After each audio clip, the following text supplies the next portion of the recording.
Yeah, and it may have been sort of the framing, if you will, because the reality is the component parts of Galaxy are still very relevant today, right? And we shared that architecture, if you will, or architectural diagram.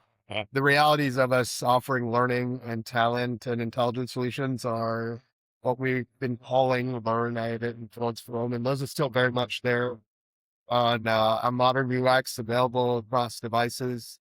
And then at the base layer, the trust and governance and the skills engine and the inference tech from Swallow. That's all very real and very today, and we can take advantage of it. It's just now we mastered it, right? With the context graph that we've introduced with people graph. That powerhouse with the skills engine now to take all the data, if you will, and work, but move it through that skills engine that we found makes all those capabilities all the more powerful than we've had in the past because it has more context and understanding of your workforce. Welcome to the HR Huddle podcast, presented by Sapient Insights Group, the ultimate resource for all things HR. It's time to get in the huddle.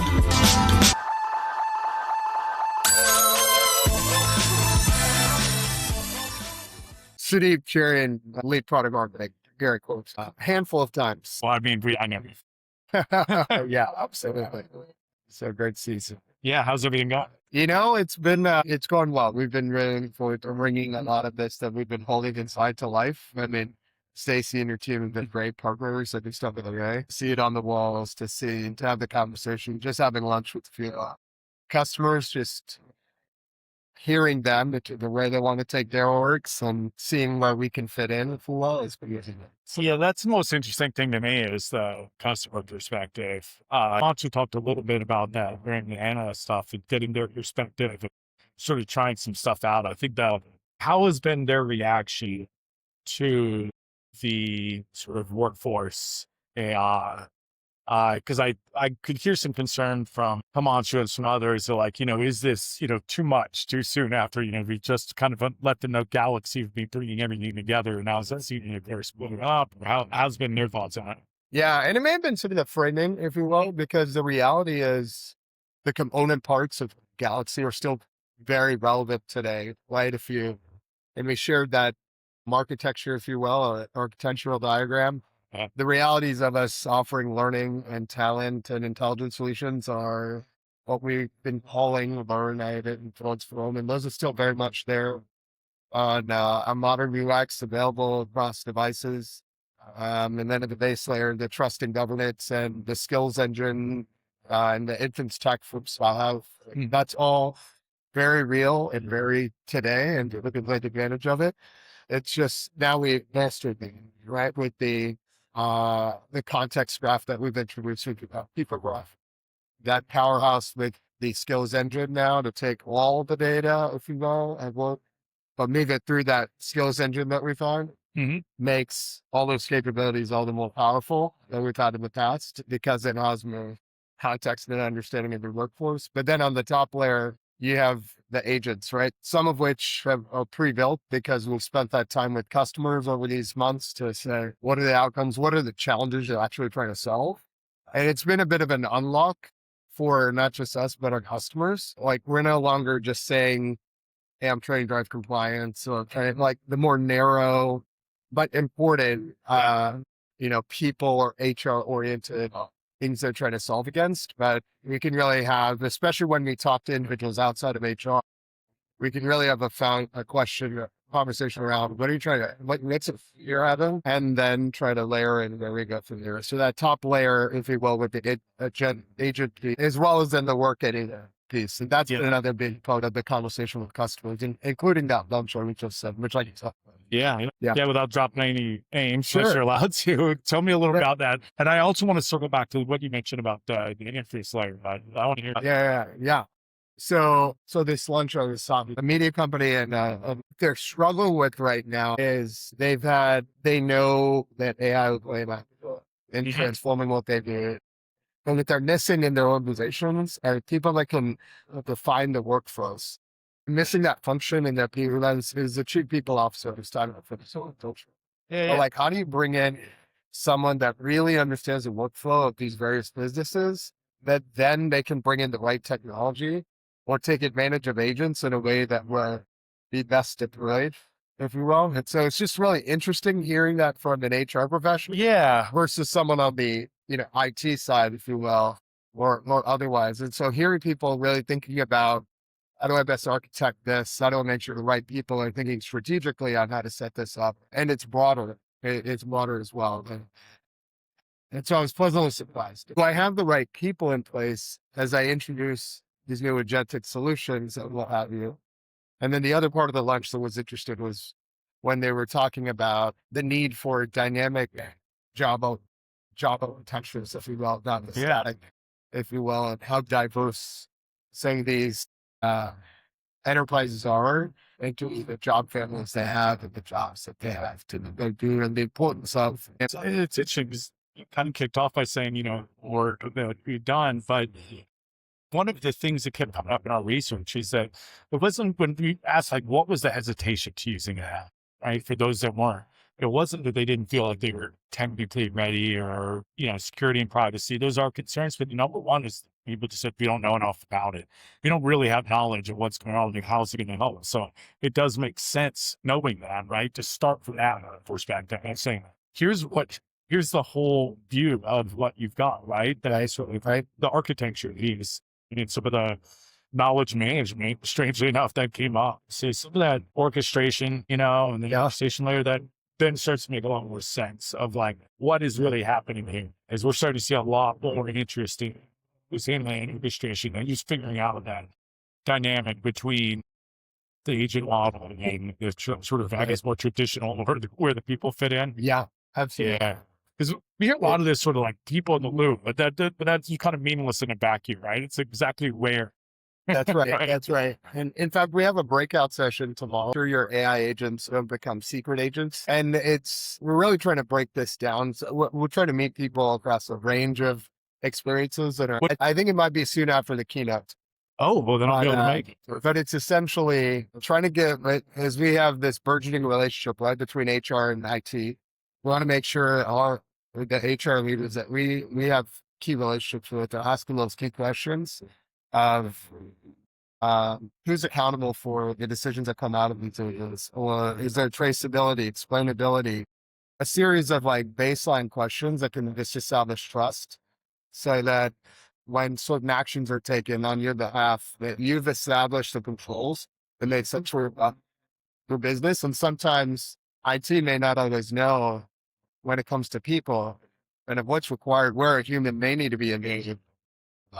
Otherwise it could go rogue, if you will. And you'd hate to be in a situation where a manager's notified that someone has a development opportunity or what have you. But if you're asking the right questions, so we're trying to help with that language, that common language of both sides of talk. A little bit different than what you were talking. No, that's fascinating. It's something that has come up a lot, which is that, we've kind of moved past the I guess maybe the first like year or two of AI of like, let's just look at the capabilities, let's figure out where we can plug it in, to thinking about where is this, what is the ideal situation? Where is we getting what's value and the outcomes that we're driving with this? And just say, what is the possibilities? So now it's like, okay, but what are we doing? And something that, folks say, and others talk about, which is, HR is uniquely situated in the AI space, not because of the tech, but because of what you just said, like of it going rogue or doing things it's not supposed to. That's an HR problem. That's what HR's job is, to figure out why people do things when IT can easily figure any sort of IO type switch, right? Right. Easily, but you get what I'm saying. That's their job, is to figure out if then sort of scenarios. But the if then is somewhat of a person to someone like what we're seeing with IT, or I'm sorry, with AI. It's like, we don't know exactly what's happening. Was it the prompt that was bad? Is it the access points? Why did it do this? And figure out almost like behaviors and motivations and figure out what is the ideal outcome, and then how do we achieve that outcome without knowing all the steps you have to take. It's not a perfect. That's right. And I think that the relationship will be a powerful one when done right, because, HR, in my view, has that empathy and understanding of how critical workforce decisions are, how high stakes they are, because people's careers, people's livelihood. And so coming to the table already with the mindset of these are the questions we need to be mindful of through that process beyond just the tech. And so if we could bring that together, hopefully it's so. And then one last, I want to circle back to what you mentioned about the inference, right? Because that's been kind of the key thing that's been happening with I at least in the HR space, HR tech space, and really the work tech space, which is anything relies heavily on inference, right? Or anything that's going to have to at some point involve one of the hyperscalers or one of the NVIDIA inference models means that you start to get some variability in price.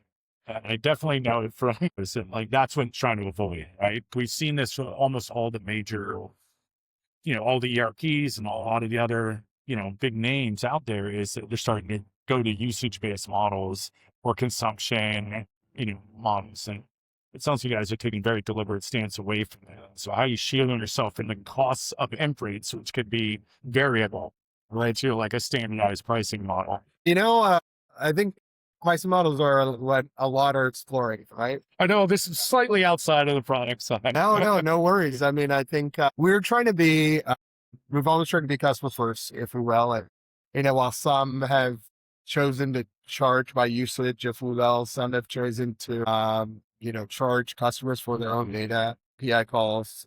We're trying to, in some way, be a little bit different at this stage in the game and really stay focused on the outcomes that people are trying to focus on and forecast out what we believe that potential usage would be, but then make it a simple one. Like today, through our PEPI model, the subscription model, like that's an easier to understand and ground world where we're coming from. How can we transition people to a simple value where you have a platform fee, pay for category of agents, if you will.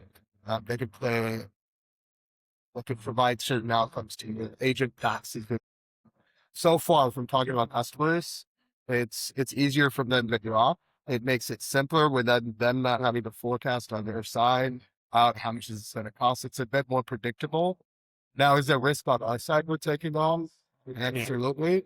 But we'd rather have that risk on our side as we explore with others.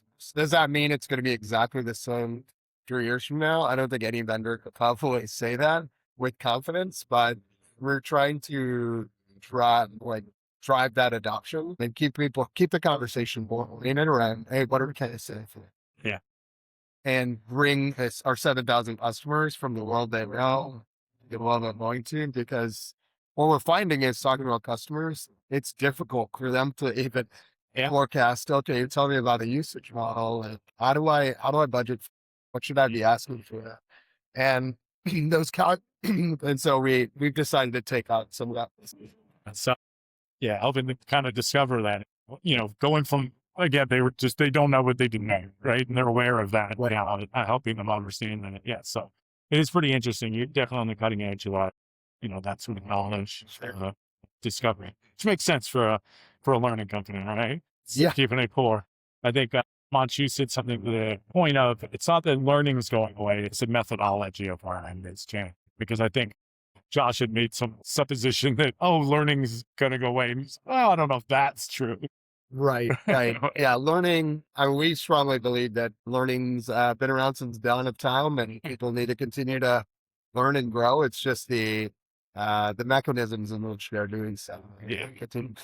But, I can see how that could be a provocative statement that would drive conversation, but the reality is I'm learning from these conversations, right? And so it's just about opportunity to now better capture all of the learning that people are having through the engagements that they have at work, as well as then giving them that opportunity to further learn, to continue that progress. But we can now have, because of more of the touch points of listening, if you will, and observation, there's more clarity of what is an individual, what is an organization, what is a team know, and then be more intentional. What is it? How you close those gaps with the states. So, thank you. It's not always. No, it's absolutely wonderful. So in the next, 6 months to a year, I know you're not that excited about pricing models. What are you personally hoping to see, like, customers get into, or stuff that you guys are maybe putting out? What for you personally are you looking at? Yeah. You know what? Well, short amount. After a decade at LinkedIn, like I was really excited. It was slow 3 years ago. Is that they have for so I think what I'm most excited about is this broader platform that we're introducing the market, what problems that's ultimately going to unlock for the organizations. We talked about this context graph or what we're calling a commercial people graph that we're really excited about, but what's really gratifying is about some of those customers is they talked about the possibilities that are unlocked now by understanding the workforce. And so 6 to 12 months, I'm hopeful that the nature of who we're talking to day has expanded now. There's a lot of business leaders and there's more CEOs and more CIOs at the table because it's fundamentally answering bigger questions that they're trying to handle. You talk about this goes make different. Well, my best friend actually, it's just, how did they go about making that decision? How to structure their workforce, the future? How are they getting the right people in place? If we are finding Cornerstone as that solution to help drive those larger decisioning, but also actioning against that to prepare that for Poland, that's going to be very gratifying for you. Now, 9 right now, right? Pre-announcement that we're moving, but could we get that into a much better place, 6 to 12 months? So, and that's 9 without actually formally being in place. Yeah. I'd be excited if it catches on and we're driving change. Yeah. Thank you very much. Great to catch up with you. Absolutely. All right.